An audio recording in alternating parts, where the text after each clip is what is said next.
سلطان ٹیپو تحریک آزادی کے ہیرو اور انگریزی حکومت کے سب سے بڑے دشمن تھے۔ بھارت کو انگریزوں سے آزاد کرانے کے لیے وہ آخر دم تک لڑتے رہے اور اپنی جان آزادی کی خاطر قربان کر دی۔ انگریز تاجر کی حیثیت سے ہندوستان آئے تھے۔ جب انہوں نے دیکھا کہ یہاں کے حکمرانوں میں بہت نا اتفاقی ہے تو وہ یہاں حکومت کرنے کے خواب دیکھنے لگے۔ میسور کے سلطان ٹیپو نے ان کے خطرناک ارادوں کو بھانپ لیا اور انگریزوں کے بڑھتے ہوئے قدموں کو روکنے کی جدوجہد شروع کر دی۔ انہی نے سب سے پہلے انگریزوں کو یہ کہہ کر للکارا، ہندوستان ہندوستانیوں کا ہے۔ سلطان ٹیپو نے اپنی پوری زندگی اس نعرے کو حقیقی شکل دینے میں لگا دی۔ فتح علی ٹیپو کی ولادت 1750 میں میسور میں ہوئی۔ اپنے والد سلطان حیدر علی کے انتقال کے بعد وہ 1782 میں تخت نشین ہوئے۔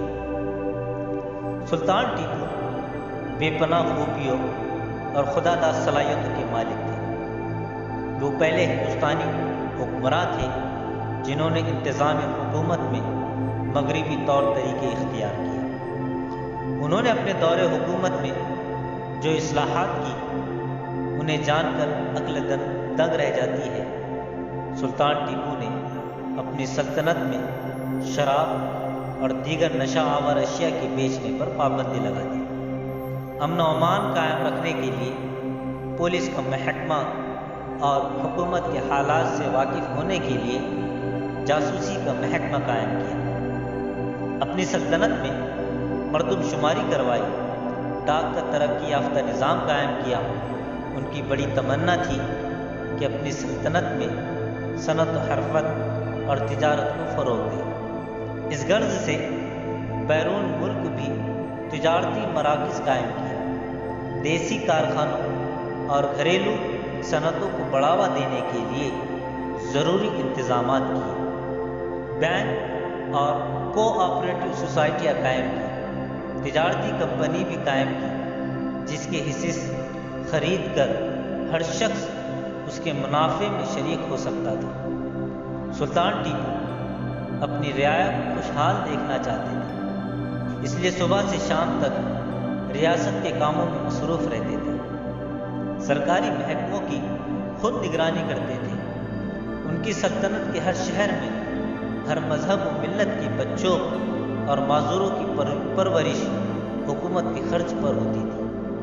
سلطان نے زمینداری کا طریقہ ختم کر کے براہ راست کسانوں کو زمینوں کا مالک بنا دیا۔ زراعت کے بہترین انتظامات کیے جس کے نتیجے میں پیداوار میں خوب اضافہ ہوا اور کسان خوشحال ہو گئے۔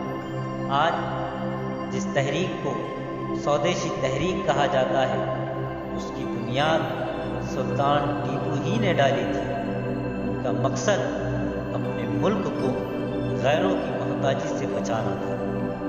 اپنے ملک کے بنے ہوئے کپڑوں کے علاوہ کبھی کسی دوسرے ملک کا کپڑا پہننا انہوں نے گوارا نہ کیا۔ سلطان نے سلطنت کے انتظامات کے لیے ذاتی نگرانی میں انجمن جمہور پارلیمنٹ قائم کی۔ ہر شہر اور ہر قریے میں ایک پنچایت قائم کی جو لوگوں کے باہمی جھگڑوں کا فیصلہ کرتی تھی۔ فیصلہ کرنے کے لیے مسلمان قاضی اور ہندو پنڈت مقرر کیے جاتے تھے۔ اس طرح سلطان نے عوامی حکومت کا کامیاب تجربہ کیا۔ ٹیپو سلطان علم و دانش کے بڑے قدرداں تھے۔ انہیں سائنس، طب، انجینئرنگ اور علم نجوم سے خاص دلچسپی تھی اور فن خطاطی سے گہرا لگاؤ تھا۔ ان کا ایک بیش قیمت ذاتی کتب خانہ تھا جس میں نہایت نادر و نایاب قلمی کتابیں تھیں۔ سلطان خود بھی تصنیف و تعلیف کا کام کیا کرتے تھے۔ انہوں نے تجارت کے اصول و ضوابط پر ایک ضخیم کتاب لکھی۔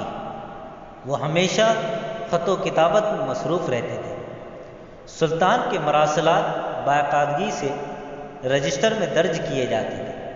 سلطان بے حد عبادت گزار اور مذہب پر سختی سے عمل کرنے والے انسان تھے، لیکن ان کی حکومت میں مذہبی تعصب نام کو نہ تھا۔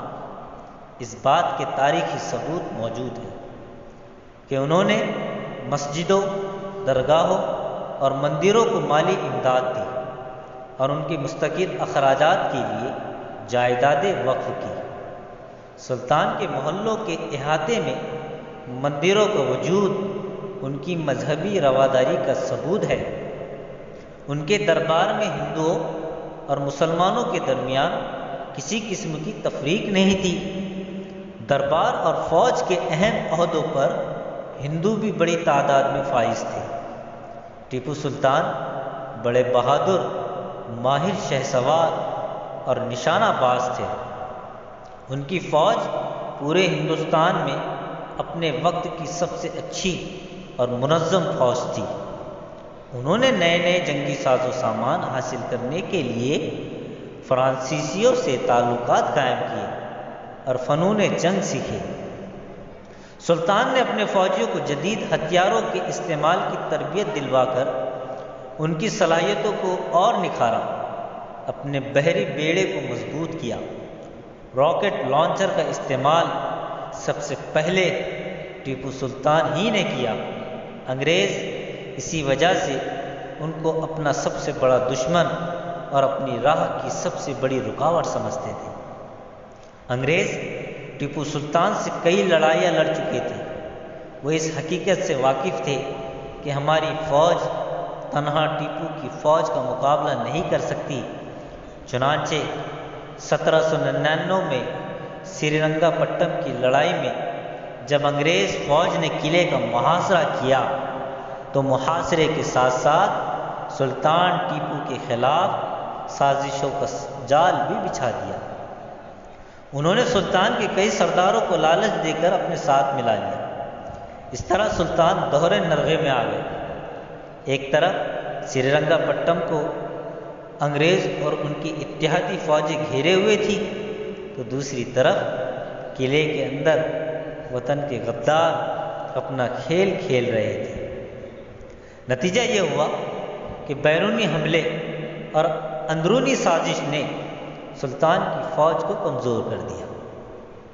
انگریزوں کی توپوں سے قلعے کی دیوار میں شگاف پڑ گیا۔ 4 مئی 1799 کو ٹیپو سلطان گھوڑے پر سوار ہو کر ایک ہاتھ میں تلوار اور دوسرے میں 2 نالی بندوق لیے اس شگاف کی طرف روانہ ہوئے جہاں بڑی تعداد میں دشمن کی فوج پیش قدمی کر رہی تھی۔ دست بدست جنگ جاری تھی۔ آخر کار آزادی کا یہ متوالا دشمنوں سے لڑتے ہوئے شہید ہو گیا۔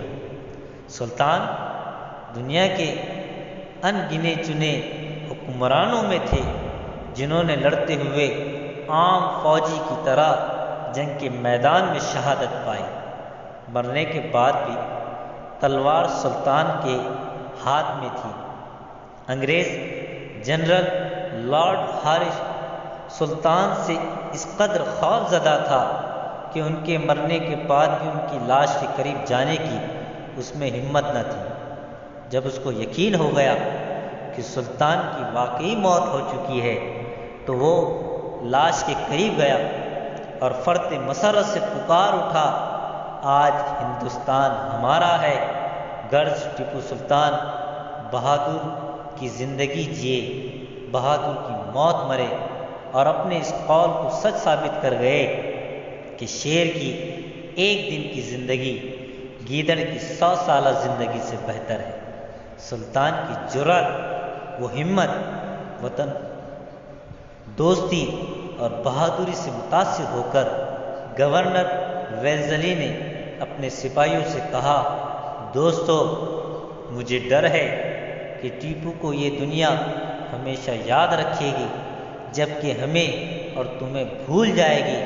تاریخ نے گورنر ویلزلی کی اس پیشن گوئی کو سچ ثابت کر دیا۔